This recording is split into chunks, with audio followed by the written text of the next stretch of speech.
네, 최순실 게이트를 수사할 특별검사에 이렇게 서울고검장 출신의 박영수 변호사가 임명이 됐습니다. 특별검사팀이 본격 출범하면서 최순실 게이트의 실체적 진실이 드러날지 주목되고 있는데요. 네, 이와 관련해서 사회부 법조팀 이재동 기자와 이야기 나눠보겠습니다. 안녕하세요. 네, 안녕하세요. 네, 최순실 국정농단 의혹을 수사할 특별검사로 박영수 전 서울고검장이 임명이 됐네요.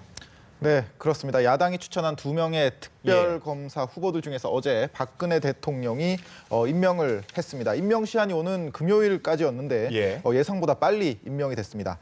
박영수 변호사, 이제는 특검이 되겠네요. 박영수 특검은 임명 직후 기자회견을 열고 각오를 밝혔습니다. 엄중한 시기에 중책을 맡게 되어 무거운 심정이라고 입을 열었는데요. 직접 한번 들어보시겠습니다. 저는 오로지 사실만을 바라보고 수사하겠습니다.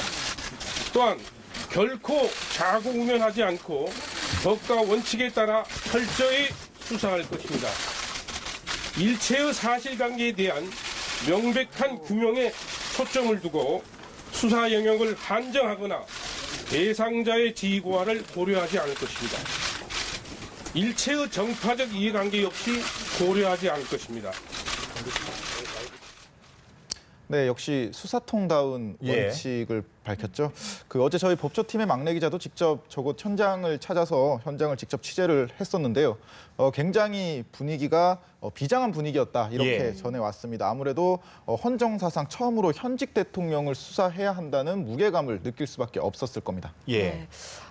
박영수, 조승식 이 두 후보 중에 지금 박영수 특검을 선택을 한 건데 박근혜 대통령이 이런 선택을 한 이유가 있을까요? 글쎄요, 정확한 속내를 알 수는 없습니다. 우선 박 특검의 이력이 힌트가 될 수 있을 것 같습니다. 박영수 특검 서울지검 강력부장과 대검 중수부장을 지냈습니다. 2009년 서울고검장을 마지막으로 옷을 벗었는데요. 대검 중수부장 당시 SK 분식회계와 현대차 비자금 수사, 이런 대형 수사들을 진행하면서 총수들을 잇따라 법정에 세웠습니다. 그때 당시 함께 수사를 했던 중수 1가장이 바로 최재경 현재 청와대 민정수석이었습니다. 그런 인연이 있기 때문에 현재 최재경 민정수석이라고 하면은 박근혜 대통령을 가장 가까이에서 보좌하고 있는 인물 아니겠습니까? 그렇기 때문에 이런 가까운 사이가 아무래도 박영수 특검을 선택하는데 어느 정도 영향을 끼쳤다는 분석도 나오고 있습니다. 이 같은 지적에 대해서 어제 박영수 특검도 기자회견에서 입장을 밝혔는데요. 최재경 민정수석이 수사에 영향을 끼치지 않겠느냐, 이런 취재진들의 질문에 단순한 선후배 관계다, 전혀 영향이 없다며 그런 세간의 우려를 일축했습니다. 그러니까요. 그 기자회견 말처럼 오로지 사실만을 바라보고 수사하겠다, 꼭 이렇게 돼야 될 텐데 오늘부터 박영수 특검이 20일 동안 수사 준비 기간을 거치게 될 텐데 이제 어떤 준비를 하게 될까요? 네, 아무래도 가장 급한 점은 특검팀을 구성해야 되는 문제겠죠. 일단 자신을 도와서 수사를 일선에서 지휘해야 되는 특검보 4명을 선정해야 됩니다. 그리고 검찰에서 파견을 받을 이제 검사와 수사관들도 정해야 될 겁니다. 이번 특검팀이 100명이 넘는 메머드급이라고 불려지는 역대 최대 규모입니다. 그러다 보니까 준비 작업이 만만치가 않습니다. 예를 들어 지금 사무실을 구하는 문제만 해도 쉽지가 않은 상황인데요.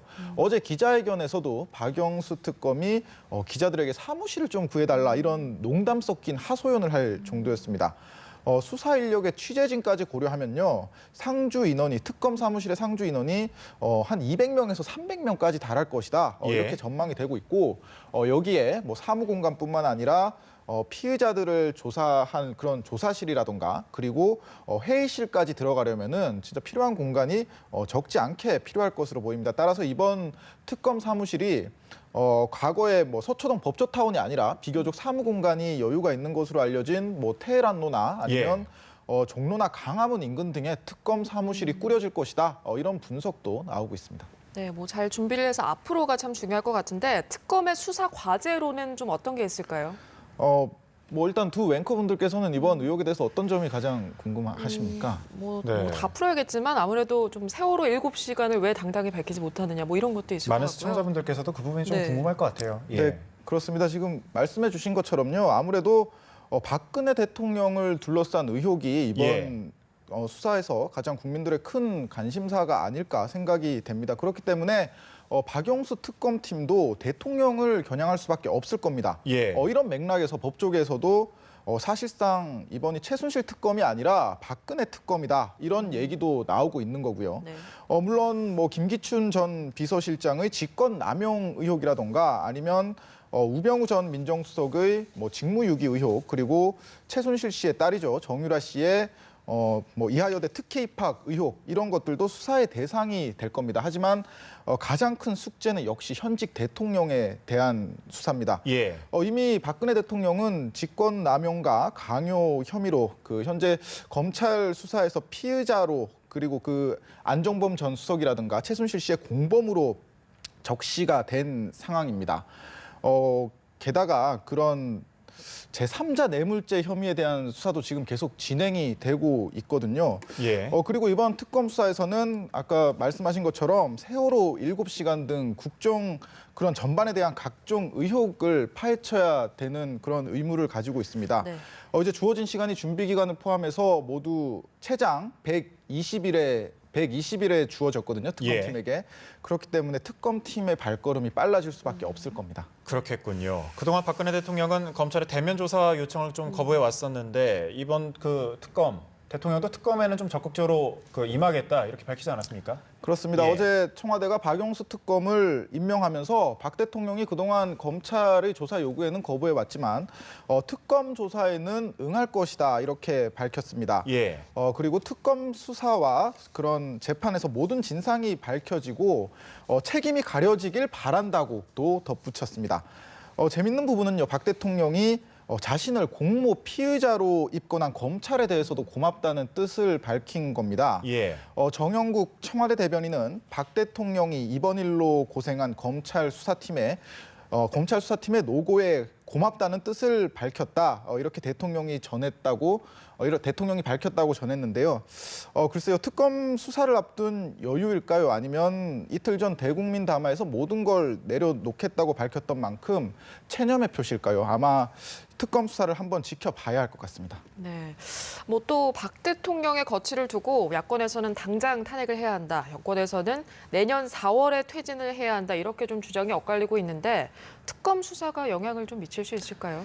네, 대통령의 거취가 아무래도 특검 수사에 영향을 미친다기보다는 거꾸로 특검 수사가 대통령의 거취에 영향을 미칠 가능성이 높아 보입니다. 네. 현재 야 3당은 이제 이틀 전 박근혜 대통령의 담화를 두고 국면 전환 시도일 뿐이다. 이렇게 얘기를 하면서 조건 없는 하야를 촉구를 했습니다. 네. 반대로 여당은 예전에 야권과 함께 탄핵을 추진하던 그런 비주류까지 나서서 일단 협상에 최선을 다해야 한다. 이렇게 지금 서로 다른 입장을 보이고 있는 상황이지 않습니까? 네. 그렇기 때문에 앞으로 특검 수사가 뭐 박근혜 대통령의 제3자 뇌물죄 의혹이나 아니면은 세월호 7시간 의혹 등에 대해서 계속 수사를 할 것으로 보이고요. 거기다 이번 특검법에 이러한 사실이 적시가 돼 있습니다. 피의 사실만을 제외하고 수사 과정을 투명하게 국민에게 보고할 수 있도록 한다. 예. 이런 조항이 지금 법에 명시가 돼 있기 때문에 박영수 특검팀도 수사를 진행하면서 계속해서 그런 수사 과정에 대한 브리핑을 해 나갈 것으로 보입니다. 그렇기 때문에 뭐 수사의 경과에 따라서는 국민 감정에도 변화가 있을 것으로 보이고요. 거기에 따라서 뭐 지금 야권이 주장하고 있는 즉시 하야라든가 예. 아니면은 또 만약 탄핵 소추가 이뤄진다면 이런 부분이 특검의 수사가 헌재의 탄핵 심판에도 영향을 미칠 것으로 보입니다. 예, 그렇군요. 특별검사팀이 본격 출범을 했는데 관련된 내용을 사회부 법조팀 이재동 기자와 함께 짚어봤습니다. 고맙습니다.